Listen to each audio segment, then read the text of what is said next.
December 4th, 2025. A seemingly peaceful night in eastern Ukraine suddenly turned chaotic when radar detected dozens of Shahed drones approaching in the darkness.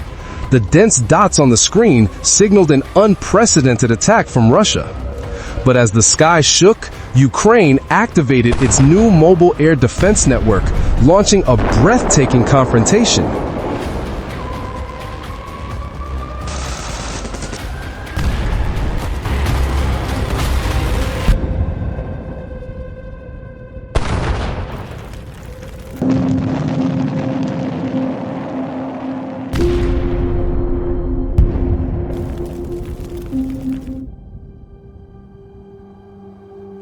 Immediately after confirming the attack, Ukraine's mobile air defense units were activated.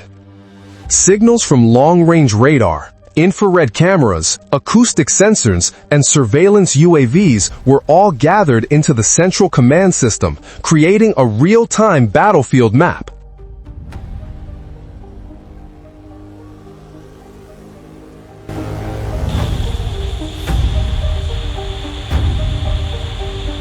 The mobile combat teams, always on standby, immediately received orders to deploy. They traveled in light armored pickup trucks, convenient for constantly changing positions to avoid the risk of Russian counterfire or detection. Upon arrival at their deployment points, the teams immediately established data links to synchronize target information across the entire air defense line.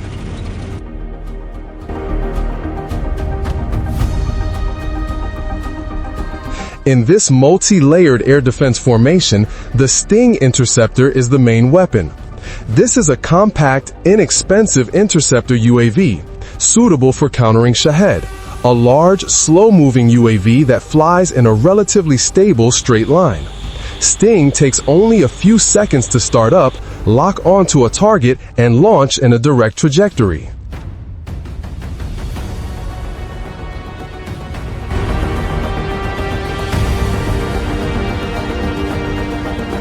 At the same time, in critical areas, Ukraine deploys additional Gepard self-propelled guns and Zu-23 guns with crossfire angles to serve as a final protective net to destroy low-flying or ground-level UAVs.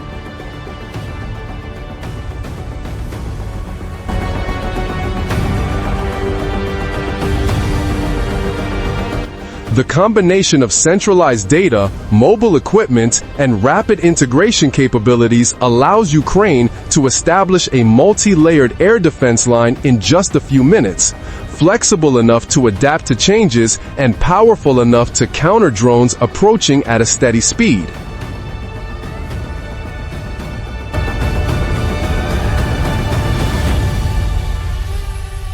When the first Shahed group flew into range, infrared imagery showed them spread out in a horizontal line, skimming the ground to avoid radar.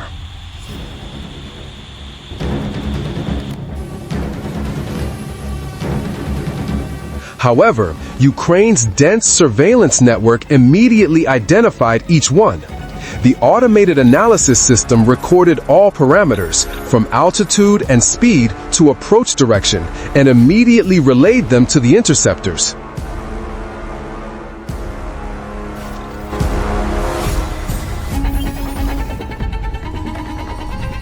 Upon receiving the data, the Sting devices simultaneously left their launch pads. They accelerated rapidly, locking onto their targets along the shortest path.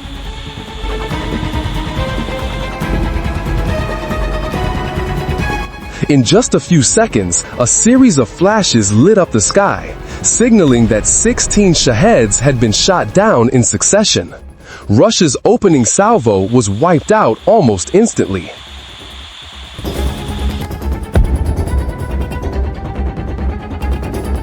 Analysis also revealed that many of them had been flying erratically and unstable beforehand, consistent with information that Russia was forced to use low-quality navigation components due to supply shortages.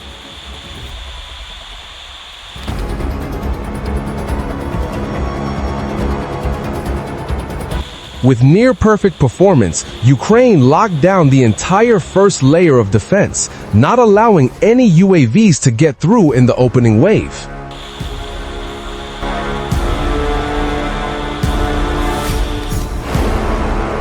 The next wave of UAVs arrived, this time no longer flying in formation, but splitting into multiple branches, diving in from different directions, causing the radar to display a layer of chaotic signals.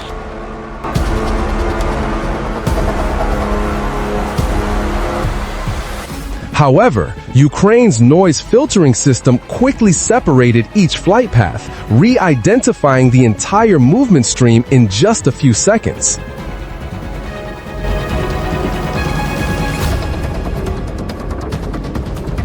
Immediately after the data was processed, the medium-range interceptors approached the higher-flying targets, forcing them to change course or slow down.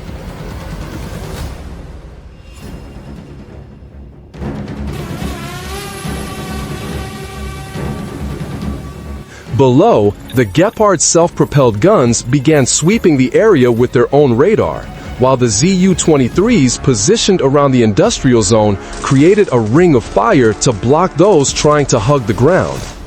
These two layers of artillery function as a support net, preventing any aircraft from approaching the lower layer.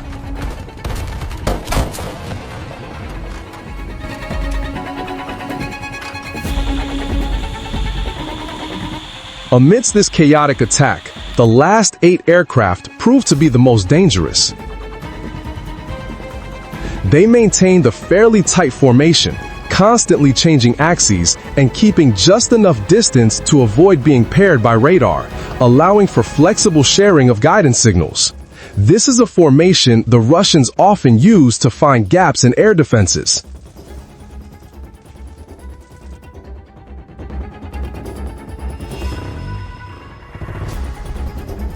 When this group began to descend to slip into the radar-blind corridor near the industrial zone, the ground sensor system immediately detected them.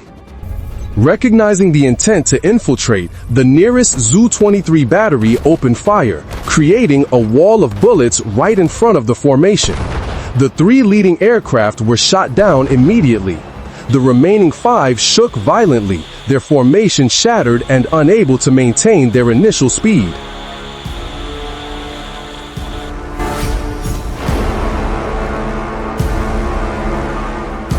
Seizing that moment of chaos, Ukrainian interceptors immediately swooped in. Each launched along the shortest straight path. No evasive maneuvers, no waiting for the right moment, purely focused on speed and accuracy. The remaining 5 UAVs exploded almost simultaneously, none finding an escape route.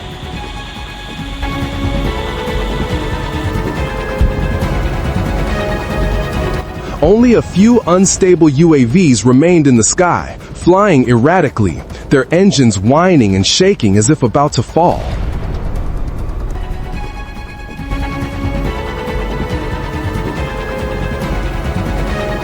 Thanks to the coordination between guidance radar, low-altitude artillery, and the interception groups still on standby at mid-altitude, Ukraine dealt with these remnants in just a few beats.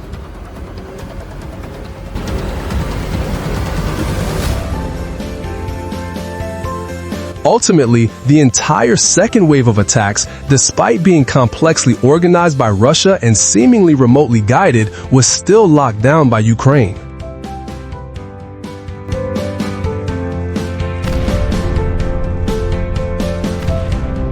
Most of the UAVs were shot down by high-speed interceptors, while the ground artillery system played an extremely important gap-filling role, preventing any from reaching the lower layer.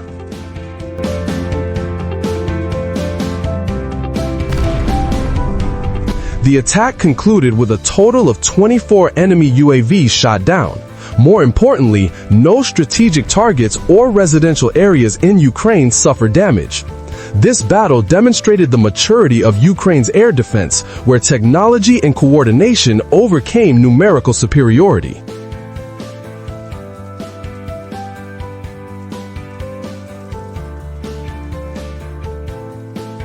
The Drone Storm Night became a milestone showing the maturity of Ukraine's air defense. Faster, more flexible, and more effective under the pressure of large-scale attacks. This is also clear evidence of the trend in modern warfare, where data and smart technology can defeat numerical superiority.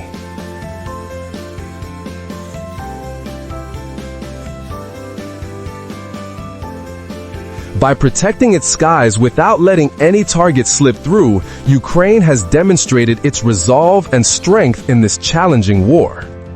Shortly after the battle, Ukraine and the Netherlands signed a cooperation agreement to establish drone production lines in both countries, marking a major step forward in expanding the supply of equipment for the battlefield.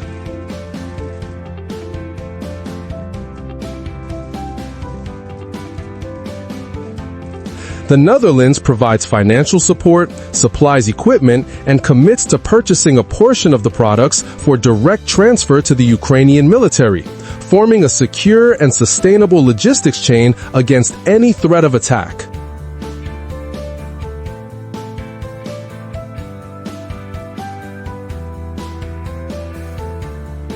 The agreement not only enhances Kiev's manufacturing capabilities, but also transforms Ukraine from a user to a country that can stand on its own technological feet, building a European standard UAV industry to maintain a long-term advantage.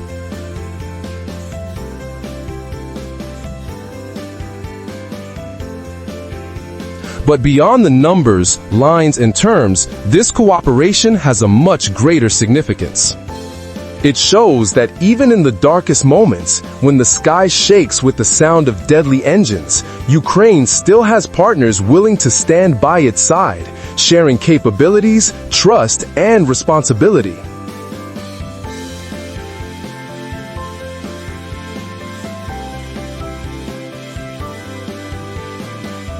The jointly produced UAVs are not just new equipment, but symbols of resilience and an unyielding spirit. They represent a future where Ukraine not only defends its skies, it masters them.